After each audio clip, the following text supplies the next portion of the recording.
from the Paddock Mall Studios, this is WOCA, Ocala, Gainesville, The Villages, 1370 AM, 96.3 FM, The Source. All right, thank you. 5 minutes after 10 o'clock. Thank you for tuning in. Connie Mann is in the studio. We've had Connie Mann with us before. She's become a friend. She's a Facebook friend, that's for sure. Keep up with Connie on Facebook. Connie is, in addition to being a talented author, and it feels weird to have you in the studio knowing we're not really going to talk about your books, but you are also a Coast Guard licensed boat captain, and once before, and I'd like you to do it again, you told us what that means. What does it mean to be a captain? There's actually a meaning when it comes to a river captain, right? Right. So it is a commercial license. Good morning, Connie. Yeah, good morning. I'm so glad to be here. Yeah. Sorry, I jumped into a question right there. No, so to be a boat captain it's a commercial license. So I'm actually a merchant mariner. I'm not in the Coast Guard, but they issue the license. And so it has requirements to get the license and then also requirements to keep it, as far as being on the water so many days a year, medical, all those kind of things to keep it. But it allows me to do my job there at the museum, which is part of Marion County Public Schools. And during the week, we have 4th and 5th graders that come to the museum. And the 4th graders, it's part of their Florida history curriculum. And they're in our Cracker Village and they're in the museum. And 5th graders, it's part of their science curriculum. And they're in the museum, and they also get a tram ride through the woods and a boat ride on the Silver River. And that's where I come in. So I get to take them out on the river. Yeah, I get paid to drive a boat. How cool is that? and I get paid to make sure people know what we're talking about, and I did horribly with this one. So Ocali Country Days is this weekend. Yes, it is. Both Saturday and Sunday. Yes. We're going to go tomorrow. We'll see you tomorrow. Wonderful. I'll look forward to it. And what I like about it, in addition to just kind of seeing and feeling and smelling, being in an environment where you sort of kind of can imagine what it must have been like in the, what year are we talking about? 1800s. It's also just, it's a kind of a refreshing reminder that you don't need cell phones. You don't need, you don't even need electricity, really, right? Not really. So. Not really. But we bring our whole Cracker Village there with some of the older buildings to life.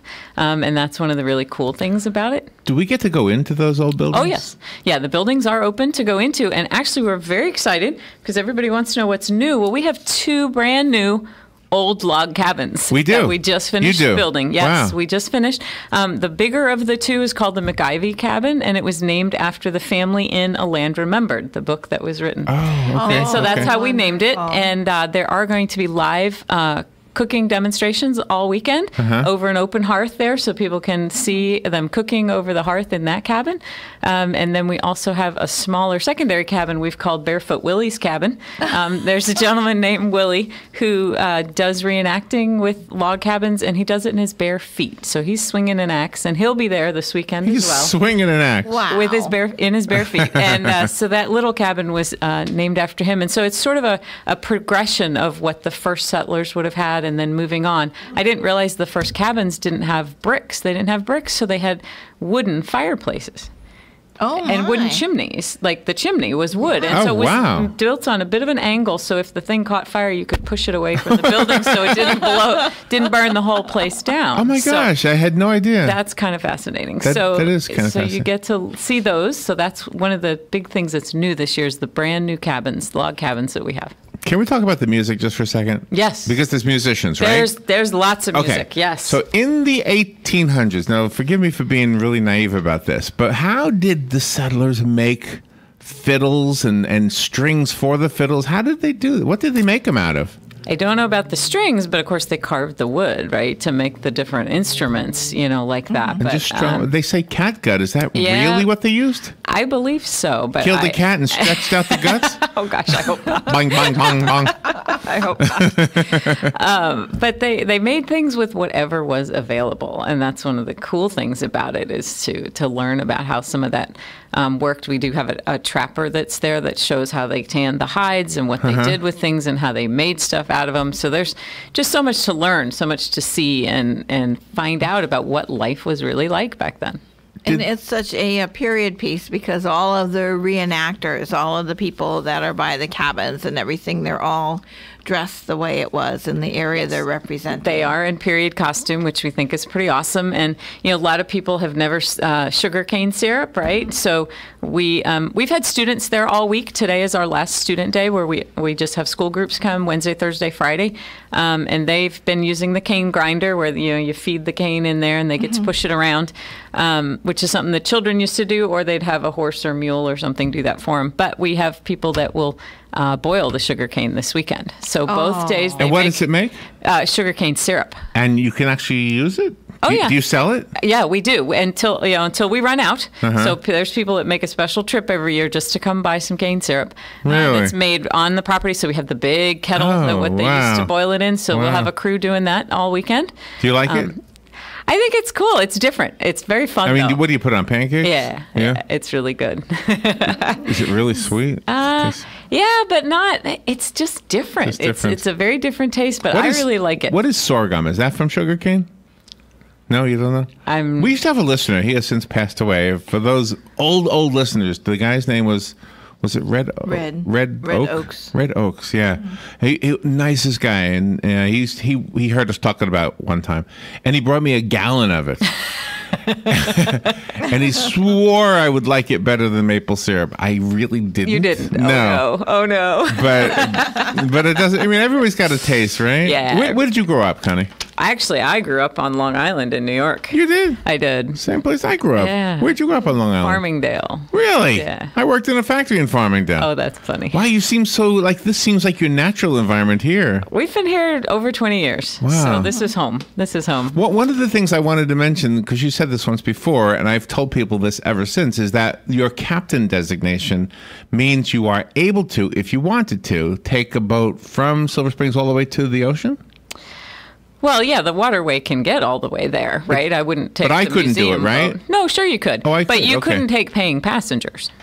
Oh, It's a but you commercial could. license. I can take paying passengers okay. depending on where the specifics of the boundaries are that I'm allowed to work in. So it is a professional I gotcha. commercial Okay. license, yeah. Oh, you're going to have tram tours. Where are those tram tours going to go? So the tram tours are also right there on the property. wanna And let do me that. back up a little bit and say, so what people say, where is the Silver River Museum? So, Yes, I know. right? I know. So Silver, it used to be Silver Springs Attraction and Silver River State Park off of Baseline. They were two different parks. And then they were combined about 5 years ago into Silver Springs State Park. We're the side, you come in the entrance off of Baseline Road to come into there. And we are like an island in the middle of the state park. The property that we have with the museum and all our old buildings is sort of an island that sits on state park property, but we are part of Marion County Public Schools. So it's this great didn't realize that. partnership. It's a great partnership that we have with the state park. So yeah, you're coming into an area that's part of Marion County Schools, but you go through the state park to get there. So we'll have the tram set up, and they'll take tram rides down and back to the river for people that don't get to see the river. And of course, the museum is open while you're there. So what happens is the state park waives their entry fees, but you pay $5 a person to come into the festival. Okay. And because it is our big fundraiser. And then there's no charge for the museum. You do pay a nominal fee for the tram ride to go, and then get to see all of it. It's a great... Is somebody talking while the tram is going around? It depends on traffic and staffing. Like what Sometimes, will we yes. see? Bears?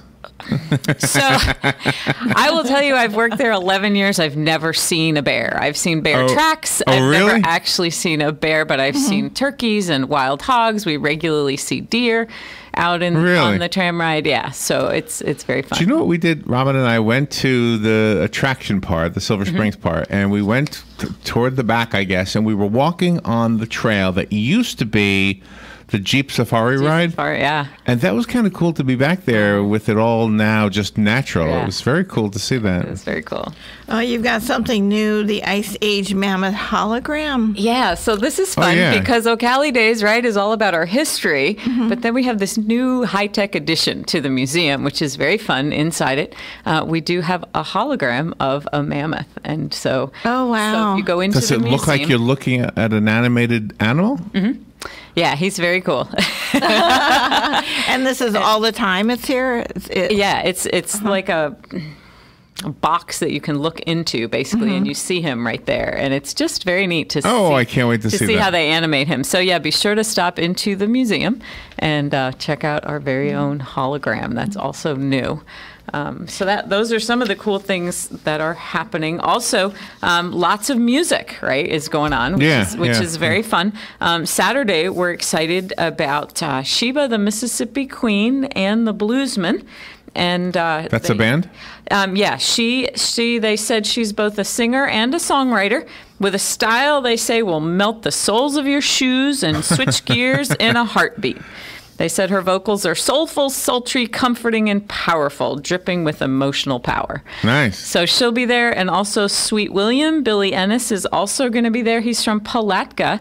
And we're very excited because both of these groups and singers won the North Central Florida Blues Society regional competition in their category this year. And they're going to be heading to the national competition in Memphis in 2019. Oh, wow. Oh, nice. Yeah, nice. so we're excited to have some of our people that have done really well at that level and regionally, and to have them there. And then on Sunday, we're excited to have the Cross Creek Cloggers with us. Oh, okay. And so that'll be fun. They've done Appalachian-style clogging at the Florida Folk Festival for many years. And so for people who don't know, it's sort of a step dance, right, with that. And it originated in England, actually, in like the 1700s. And then Irish and Scots-Irish immigrants brought it here, where English, German, even your Cherokee Indian step dance moves along with some of your black slave moves got all meshed together and became what they call the Appalachian Oh my gosh. tradition. And usually, so that's what the pioneers would have brought with them. It's sort of a mishmash of all different cultural backgrounds all put together, and it's usually performed to traditional Appalachian bluegrass music. Oh, that's fabulous. So we're excited to have them there on Sunday. So plus we'll also have both days we'll have a group called Past Your Prime, which is contemporary bluegrass, and then Past Your Prime? Yeah, pasture, like Oh, horse Past Your Prime. pasture. Okay, Yeah, yeah, it's yeah. kind of a play on words. It's very fun. I am not past my prime, by the way. No, you are not. No, you're not. And then also Back in Time, which is banjo and bones from like the Civil War tunes that they do. There's a couple that does that for us. And I would love to hear that. So that's also all going on this weekend. The two blues on Saturday, Cross Creek Cloggers on Sunday, and then the other two groups all weekend. So very exciting. If you are listening, if you've never gone to Ocali Country Days, you should go. You should go. If you've never gone to the Silver River State Park, now the Silver Spring State Park, same place, different name, right? Right, exactly. You gotta go. You can't live here and not have gone to the park. Right. And this is the best weekend to go because you get to learn the history. It is. And so for just as a reminder, it's from 9 to 4, both Saturday and Sunday. So people know that. And also be aware, people come and they get frustrated. We don't have an ATM on site. So it's cash admission. Oh, okay. So we can't take credit cards for admission. It's $5 a person. Oh, that's good to know. That's really good to know. $5 a person. Children 5 and under are free, but we do not have an ATM, so it is cash admission. Can I ask a question? I think I know where the entrance to the old Paradise Parks was. It's kind of just down the road from the entrance to your place, right? Yeah. But where was the actual park? Do you know? I've been down the road, but there's really nothing left of the park anymore. So is there a trail between the old tourist attraction and the old Silver River State Park? Yes, there are walking trails that you can walk between from our part of the park to the other park. They do now have connecting walking trails so people can walk through there. But the best way to, for people to learn more about Paradise Park is there is a big display in the museum that shows a lot of the postcards and what it looked like and pictures from that era.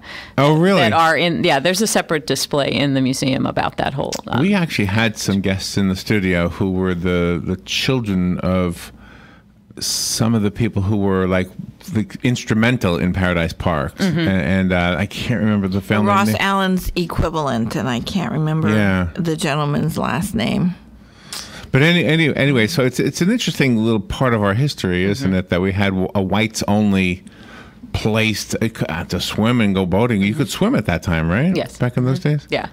But, in reading interviews with the folks who ran Paradise Park, they said that's just how things were. But No, we I wanted know. to make sure that everybody got to enjoy the springs, which is why they created Paradise Park. Yeah, you know, yeah. to make sure that whether you were black or white, you had a way to enjoy this area and the nature of it. Obviously, I'm Yeah, I glad think- that's all over, but I appreciated the right. fact that they were trying to make it accessible to everybody within the constraints of the time period. I just always wondered where it was. It's just like in the book Donnell and Boomtown of the 1890s by Dinkins, right? I can't remember his first name now. Is it Charles Dinkins? Whatever. I can't remember. I have it on my desk. I should know. But anyway, it talks about an old town north of Denellen called Parkersville or Parkersburg. I can't remember, on Lake Bonneville. And I used to live near Lake Bonneville. So I went looking to see if I could find anything, and I couldn't find anything. So it's kind of one of those things. I just like history. I have another history question to ask you. Okay. Uh-oh. All right. You know, I drive a boat, right? I'm not I know. But the boats back in those days came into that very place where you drive your boats. That's how tourists or visitors came to Ocala, right? Oh, yeah, because the roads weren't what they were today. So the waterway was a great place. I mean, there was the big river boats, the steamboats used to come from Palatka. It was a 2-day trip to get to Silver Is that right? to get to 2 Silver days Springs. 2 from days. Palatka. Oh yeah, and they said some of the longest of the river boats. If I did research this because it's boats, right? I think the longest one was 113 feet long. Oh my! And so they had these big long poles to Wow. help swing it around the bend. You know, I drive a boat that's 33 feet long. I can't imagine one that's 3 times longer than that. To make the turn? To make they had these Oh, big wow. poles to make the turn. They brought equipment to cut down logs, anything that fell and blocked the river. It was quite the trip back in the day. So, oh yeah. So here's what we wondered, and maybe this is beyond what you've studied. Well, why, when that was the place that we landed, why did the town end up all the way down, like Fort King, or even where the parking lot is now, for example, that whole downtown Ocala area? How did the settlers go so far from the landing point from the water in the river?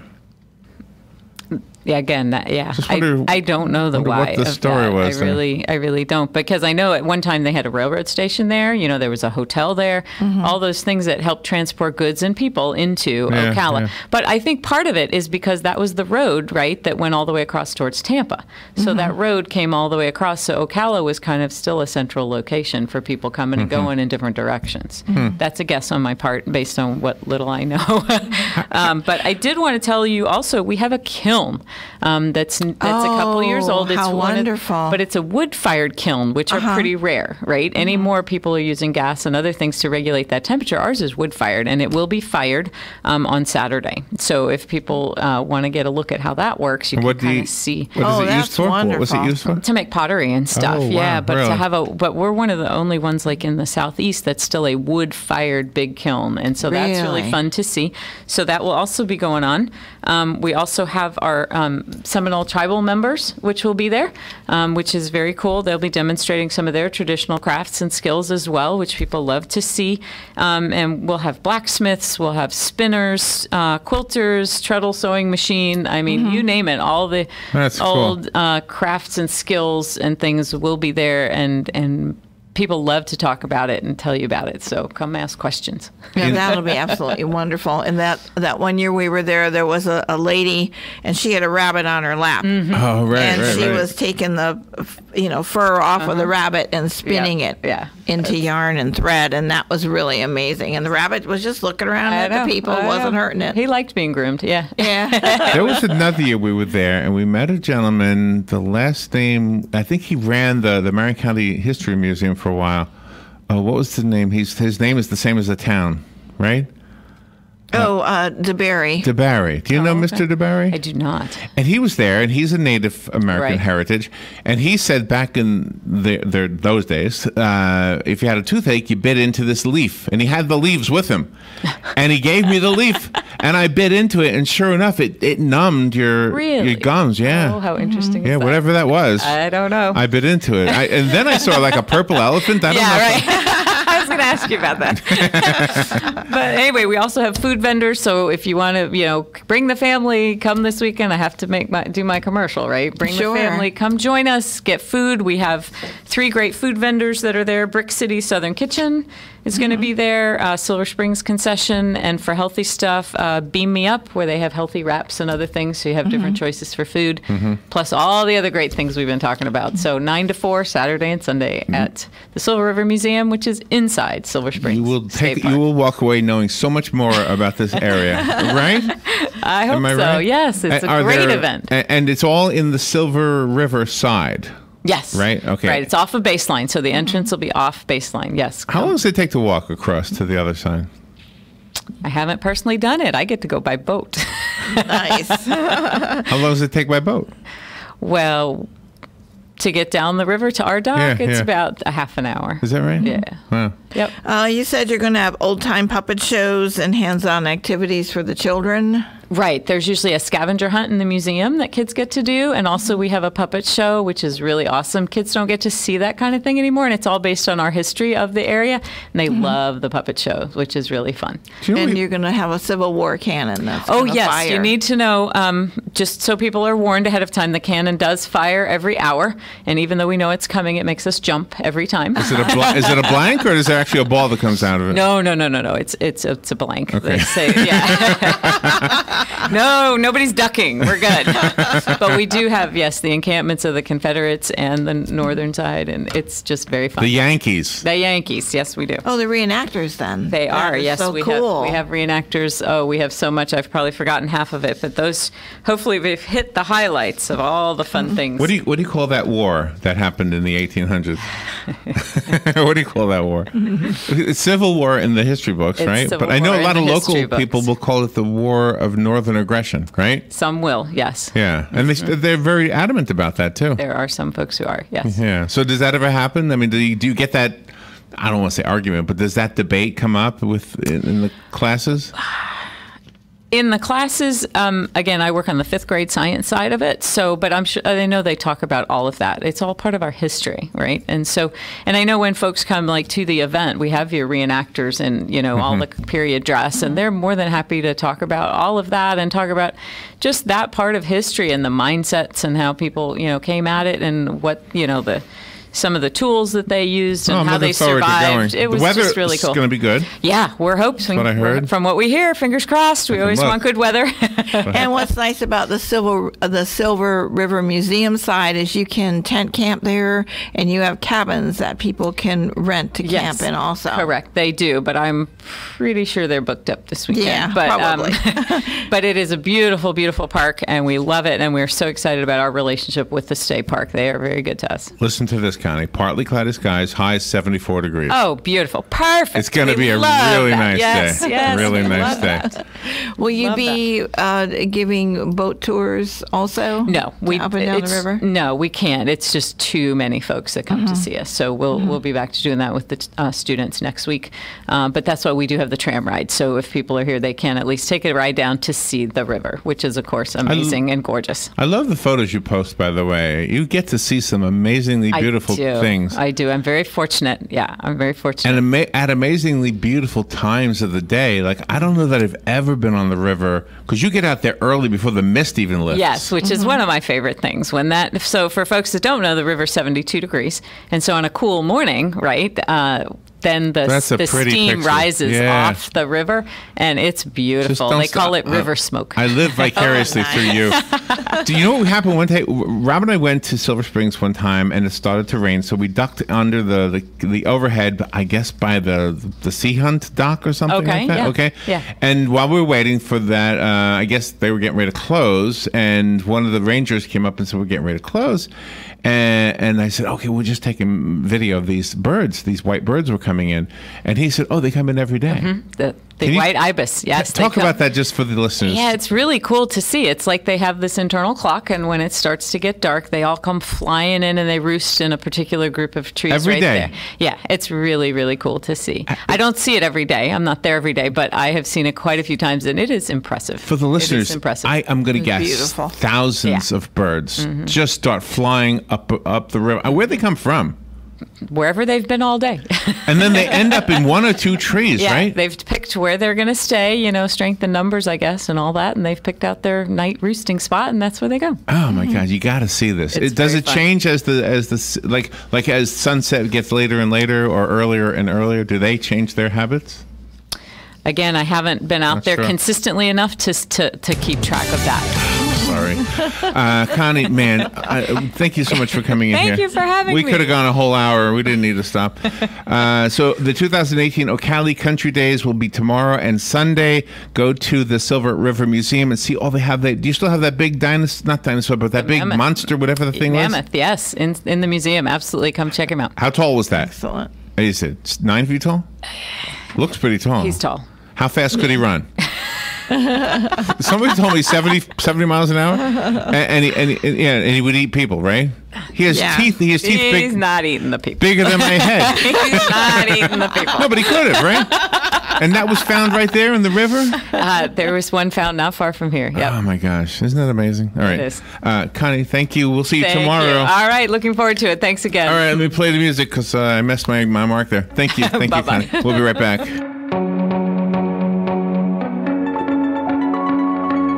Broadcasting from the Paddock Mall Studios, this is WOCA, Ocala, Gainesville, The Villages, 1370 AM, 96.3 FM, The Source. Here is your 1-minute news brief. Governor Rick Scott has filed a lawsuit against 2 South Florida supervisors of elections because of uncounted ballots. In the governor's race, Democrat Andrew Gillum's campaign said he is ready for a recount.